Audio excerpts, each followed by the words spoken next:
They didn't just cut off the king's favorite advisor's tongue. First, they took his testicles, held them up like exotic fruits, and only then agreed he'd earned a rope around his neck. It started with whispered jokes in London taverns that King Edward II cared more for Hugh Despenser's opinion than for any parliamentary decree.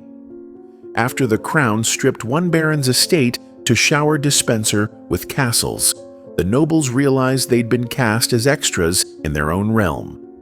Despenser, smug behind the royal dais, accepted bribes, annulled inheritances, and replaced seasoned sheriffs with his drinking partners. Because apparently merit was too mainstream, muttered one chronicler before the ink dried. Taxes spiked, grain reserves vanished into Despenser-controlled ports. The people grumbled, but the barons sharpened swords. Nobody likes paying for another man's silk doublets. The most profitable betrayal came from the Welsh marches. Despenser decided that confiscating Glamorgan from his own in-laws was excellent weekend fun. Proof, if anyone needed it, that nepotism works both ways. He filed one flimsy legal writ, rode out with a private army, and evicted everyone down to the miller's cat.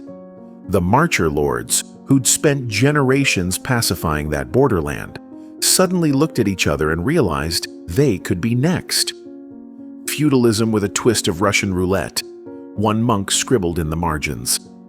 By autumn 1321, they rose in full rebellion, torching Despenser property, but sparing his prized stud horses. Even in revolt, good horseflesh was sacred. Queen Isabella provided the wild card.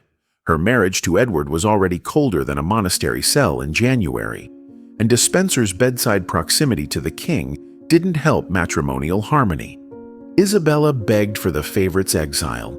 Edward sent her a polite shrug and another shipment of Despenser-approved jewels.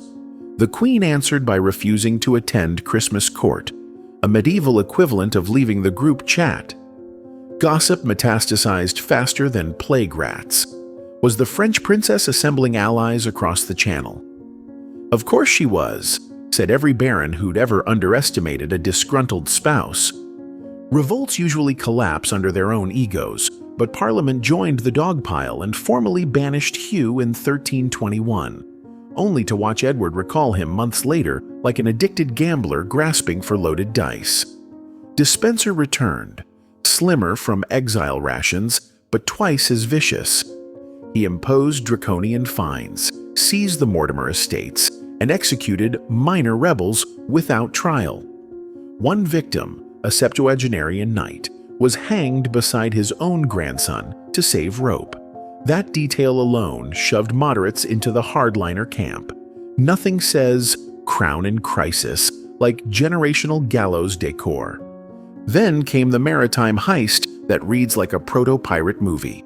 Despenser hired mercenaries to hijack a fleet of Cinque Ports vessels carrying Isabella's dowry gold, effectively robbing the queen to fund his private army. The captain surrendered after a token scuffle, knowing resistance led to flaying, or, worse, royal auditors. Isabella sailed to France for peace talks, but everyone knew she was building a comeback tour. Baron Roger Mortimer, freshly escaped from the Tower in a wine barrel disguise, joined her in Paris. Contemporary clerics clutched their rosaries at rumors the pair were lovers.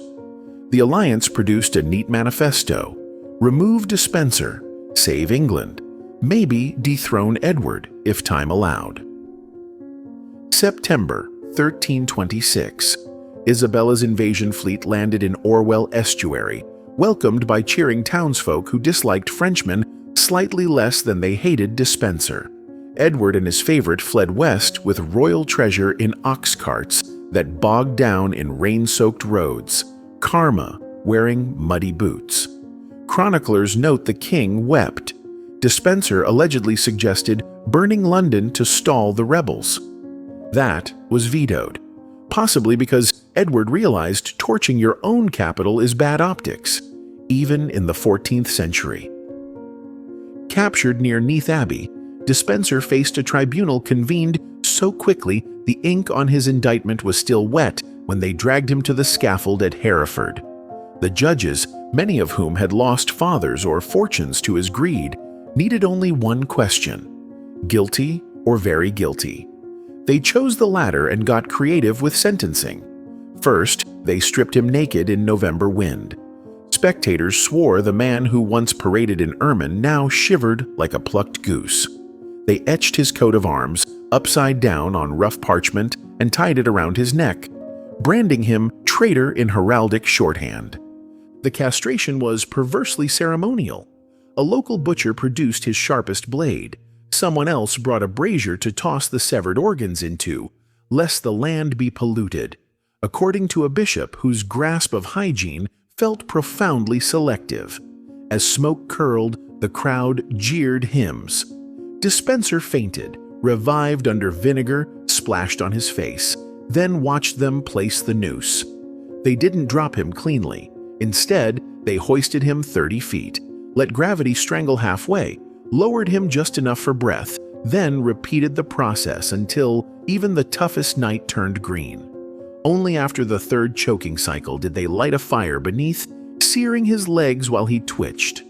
Medieval justice loved a good multitask. At last, his corpse was cut down, decapitated, and quartered. One limb was nailed over the Thames Bridge, another dangled above Bristol's market. The rest were mailed to towns Dispenser had fleeced. Postal service, 14th century style. The king, now prisoner of his own wife, was forced to watch from a guarded window. Chroniclers disagree whether Edward whispered Dispenser's name or simply stared, but either way, regicide soon followed by abdication delivered the final moral. Choose your confidants wisely, or lose both crown and peace of mind.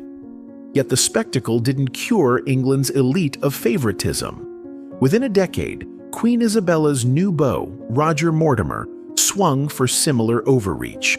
Apparently, no one read the minutes from Dispenser's courtroom. It seems human memory resets when power enters the chat. We remember the gore, forget the lesson, and draft another tyrant into the vacancy. Because yes, you read that correctly. The same nobility cheering a castration one winter afternoon gladly cheered another just 12 harvests later.